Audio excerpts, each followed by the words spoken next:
Ouvrons nos cœurs, nos intelligences pour accueillir cette parole de Dieu tirée de l'Évangile selon saint Matthieu. Peut-être déjà certains l'ont entendu car c'est l'Évangile de ce jour, dans la fête des anges gardiens.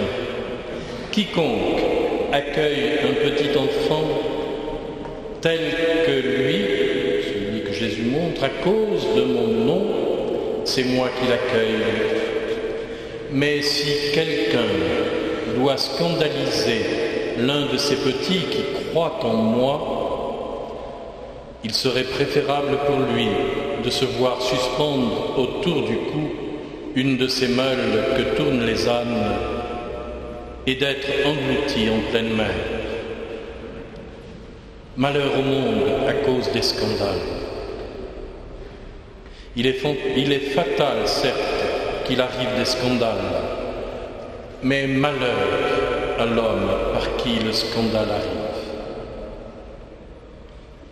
Si ta main ou ton pied sont pour toi une occasion de péché, coupe-les et jette-les loin de toi. Mieux vaut pour toi entrer dans la vie manchot ou estropié que d'être jeté avec tes deux mains ou tes deux pieds dans le feu éternel. Et si ton œil est pour toi une occasion de péché, arrache-le et jette-le loin de toi. Mieux vaut pour toi entrer borne dans la vie que d'être jeté avec tes deux yeux dans la géhenne de feu. Gardez-vous de mépriser aucun de ces petits, car je vous le dis, leurs anges aux cieux voient constamment la face de mon Père qui est aux cieux. Acclamons la parole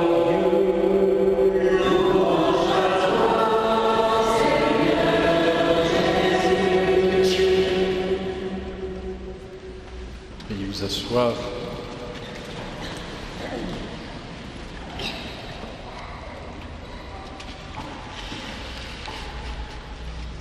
Vous savez, il y a un lien très étroit aussi entre Thérèse et les anges. Elle a tout un poème d'ailleurs sur son ange gardien. Elle parle de sa sœur Pauline, et qui est la première à être entrée au Carmel, comme d'un ange. Après le décès de sa maman, c'est Pauline qui l'a prise en charge, qui a été la deuxième maman. Et elle la retrouve au Carmel comme prieure. Et d'une certaine manière, elle vit simplement aussi cette relation, comme celle d'un enfant vis-à-vis de sa maman. Alors au milieu de nous, il y a quelques enfants. Est-ce que les enfants pourraient s'avancer, peut-être s'asseoir ici sur le tapis?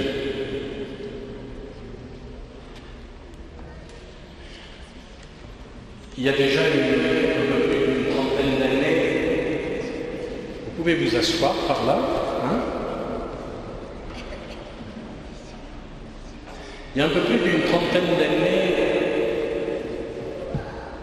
c'était dans les tout débuts de ces manifestations qui ne sont pas encore reconnues, mais où Marie, depuis 1981, apparaît en Bosnie-Herzégovine, à Medjugorje.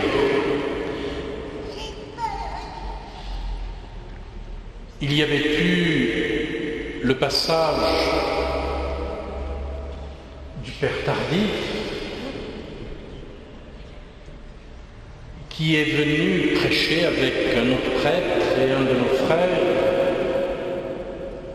et il s'est passé des choses merveilleuses tellement fortes que 3 jours après leur arrivée, eh bien, ils se sont retrouvés en cabane. Le pays qui était à ce moment-là la fédération yougoslave, pays socialiste et communiste, le commissaire leur disait « Mais nous sommes dans un pays socialiste, nous nous occupons de tout, il n'y a peur de malade. » Manque de chance, coup de chance, coup de la grâce, l'épouse malade du commissaire a été guérie. Mais tout ceci mettait tellement en cause les autorités que finalement, dans la nuit, ils ont été chassés et renvoyés du pays avec interdiction de séjour. Mais le communisme est tombé quelques années plus tard. Et quelques jours après, avec deux autres frères de la communauté, nous devions partir pour le Liban, fondé au Liban, en pleine guerre.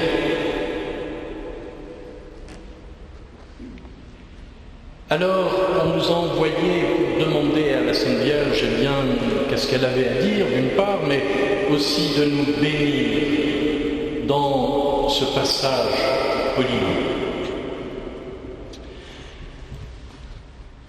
Et c'est ce que nous avons fait.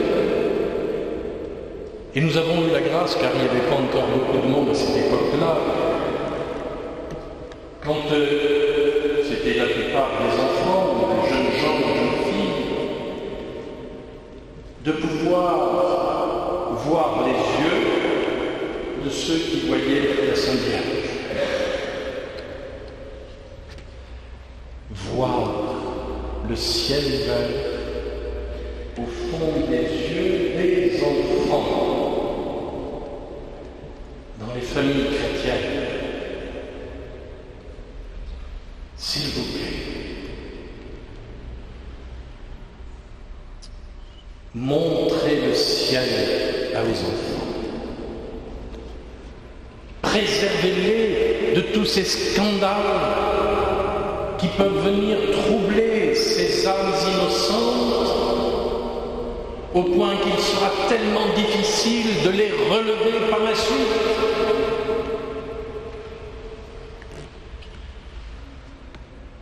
Ma sœur, qui aujourd'hui est grand-mère, son premier enfant qu'elle attendait, en passant devant l'icône de la Sainte Vierge, on n'est pas ici, mais enfin, qu'on appelle l'icône de tendresse, Vladimir, s'arrêtait toujours devant cette icône et priait la Sainte Vierge. Elle portait son enfant, qui était une petite fille.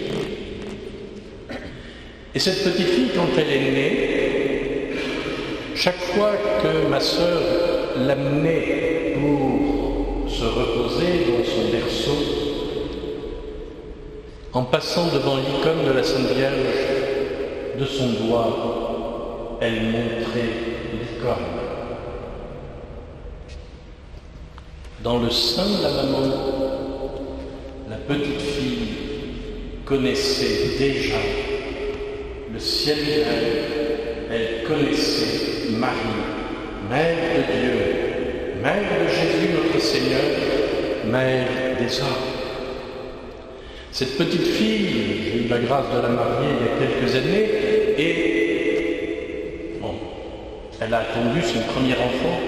Alors je lui ai dit, souviens-toi que ta maman parlait déjà de la Sainte Vierge, te parlait quand tu étais dans son sein. Alors fais-en autant avec cet enfant que tu attends. Et il y a quelques semaines, j'ai baptisé Paul, ce premier enfant. Quand on baptise, on voit tout de suite dans les yeux de l'enfant le ciel. Pourquoi? C'est Jésus qui nous dit « Leurs anges dans le ciel contemplent sans fin le visage du Père ».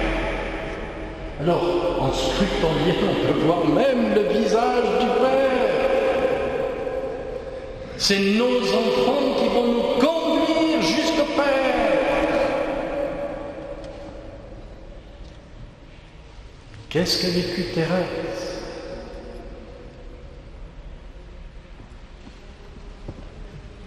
Déjà avec sa maman, et par la suite avec ses sœurs, elle a appris à reconnaître le visage du Père dans celui de son Père de la terre. Puisqu'elle a perdu sa maman, elle n'avait que 4 ans.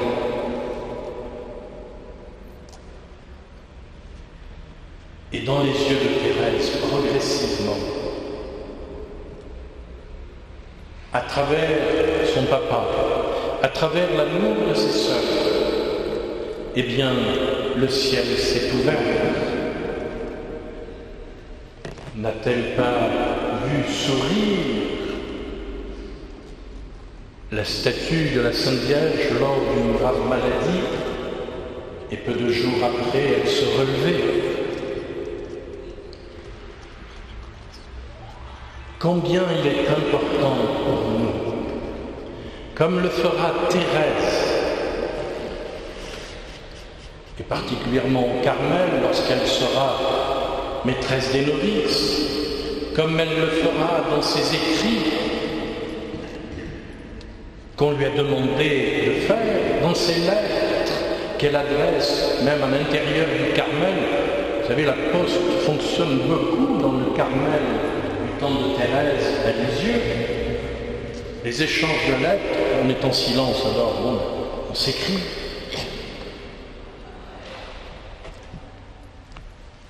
Mais il y a tellement d'amour qu'on voit le ciel s'ouvrir. Dans nos familles, nous sommes appelés à laisser place au ciel. Et dans le ciel, il y a des myriades d'esprits bienheureux qui ne cessent de louer le Seigneur, de l'adorer, qui ne cessent de répondre à ses sollicitations pour venir à notre rencontre, pour venir nous aider, pour venir ôter la pierre du chemin. Et c'est pourquoi nous sommes appelés à être ces concitoyens des saints, ces contemporains des esprits bienheureux qui sont dans le ciel, mais qui sont aussi sur la terre. Voilà pourquoi je vous invite en cette fête aujourd'hui des saints anges gardiens et en cette soirée pétale de rose à suivre Thérèse sur ce chemin qui conduit au ciel, pour que nous gardions et surtout nous sauvegardions nos enfants, pour qu'ils puissent voir le ciel. Plus nous serons présents à cette réalité invisible, mais réalité présente, plus alors nous découvrirons l'immensité de l'amour de Dieu. Et plus le monde verra, comme en témoignait cette maman dans l'Union soviétique de l'époque, alors qu'on enlevait aux familles leurs enfants pour les éduquer dans la pensée unique du communisme marxiste-léniniste, cette maman chrétienne priait en disant « Puissent les bourreaux voir le ciel ouvert au fond des yeux de nos enfants. » Et alors se convertir.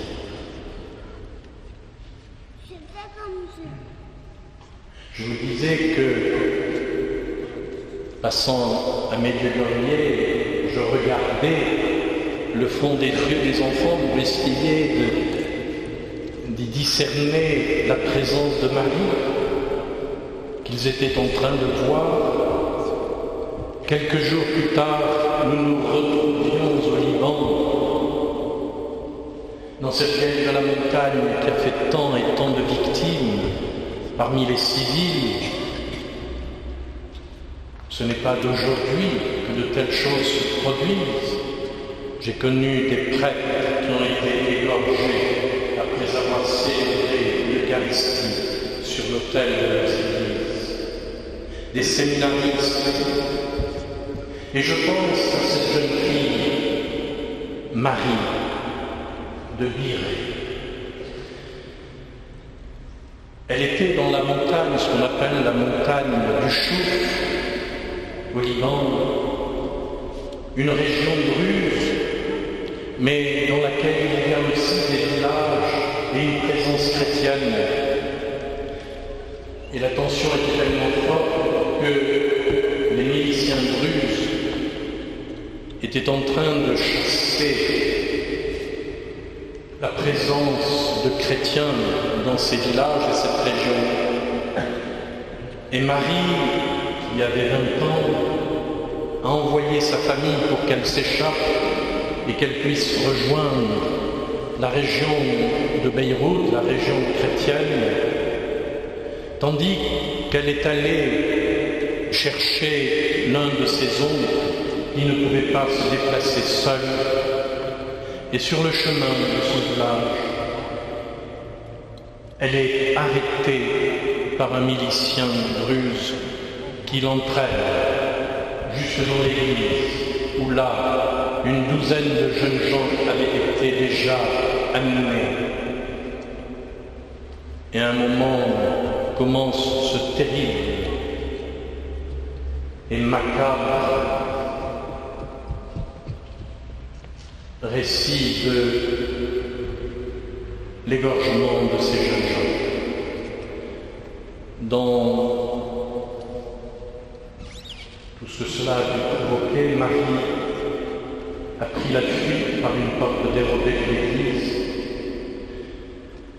mais quelques dizaines de mètres plus loin, elle est à nouveau stoppée par un milicien. Ce milicien lui braque son arme sur le cou. Il lui dit de renier le Christ et Marie, de cracher sur la croix qu'il avait tracée avec sa boucle sur le sol du village. Marie, avec cette force de la foi des grands témoins et confesseurs, dit: mais comment pourrais-je renier celui qui m'a toujours aimé? Et le coup est parti. Et Marie s'est effondrée sur le sol de son village. Elle est restée là 2 à 3 jours, comme inanimée. Mais avant de la quitter, le milicien l'a dévêtue. Et après avoir allumé une cigarette, il l'a tracée sur sa poitrine, un signe de croix. Au bout de 2 ou 3 jours, voyant que ce corps respirait encore, un bon samaritain, un druze, va la prendre et l'amener à l'hôpital. Elle sera sauvée par la Croix-Rouge internationale et nous la retrouverons dans un hôpital pour les jeunes blessés de la guerre. C'est là que nous rencontrerons Marie. Quand je voyais les yeux de Marie, alors qu'elle était paralysée de la tête jusqu'au bout des pieds, que son corps ne pouvait plus réagir, la balle ayant brisé, je pense à sa moelle épinière, Marie reflétait une joie dans ses yeux, un regard plein de lumière.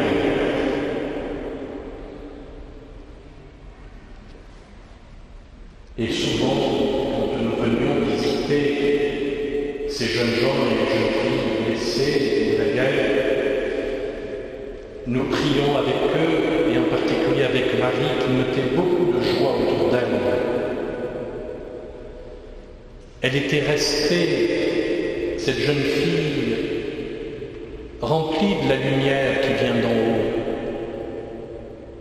Elle avait vécu une vie chrétienne ordinaire, normale, mais avec tellement d'amour que même toutes ces blessures si fortes qui lui ont été infligées ne sont pas venues la troubler. Et un jour, je me suis permis, la connaissant un peu mieux, de lui poser cette question. Marie, as-tu pardonné à celui qui a voulu te tuer? Et je revois encore Marie fermant les yeux. Et au bout de quelques instants, nous dire « Je prie tous les jours pour lui ». Cela fait 31 ans.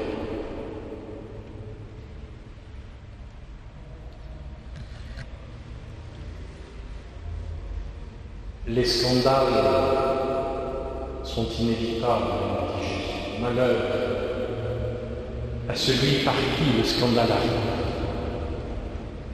Mais Jésus nous montre qu'il n'a pas dit le dernier mot. Lui-même va livrer sa vie pour ceux qui la prennent, pour ceux qui la broient, pour ceux qui la souillent.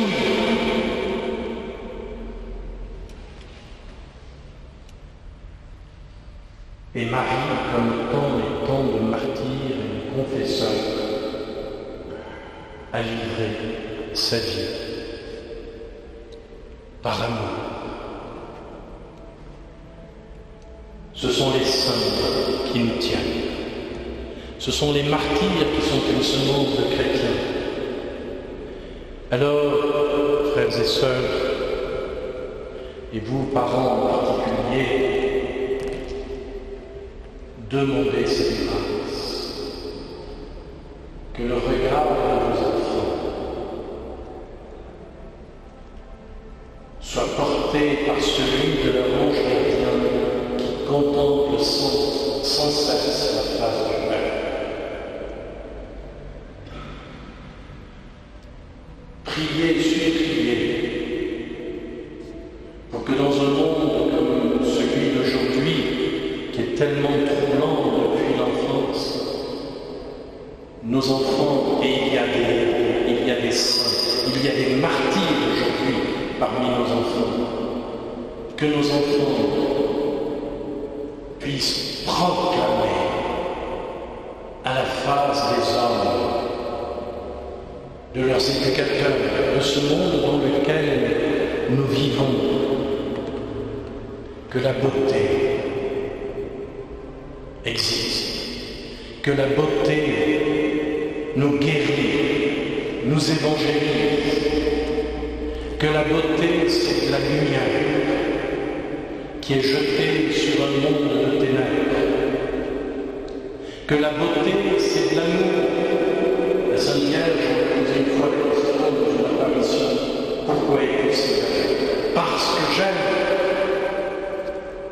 L'amour rend beau. Si nos familles deviennent des sanctuaires de l'amour et d'un amour vrai, fort et actif, alors le monde changera. Nous pouvons demander à Thérèse, c'est impossible, elle l'a vécu. Voyez-vous, nous avons ici ses parents, aujourd'hui bien heureux, bientôt, nous l'espérons, seront canonisés. Thérèse disait d'eux qu'ils sont plus du ciel que de la terre. Et pourtant, ils ont voulu justement communiquer cette vie, ce bonheur, cet amour dont ils ont été eux-mêmes aimés, qu'ils ont reçu du Seigneur, le communiquer à leurs enfants. 4 d'entre eux partiront vers le ciel avant même de naître ou juste après leur naissance. Et comme le dit Thérèse,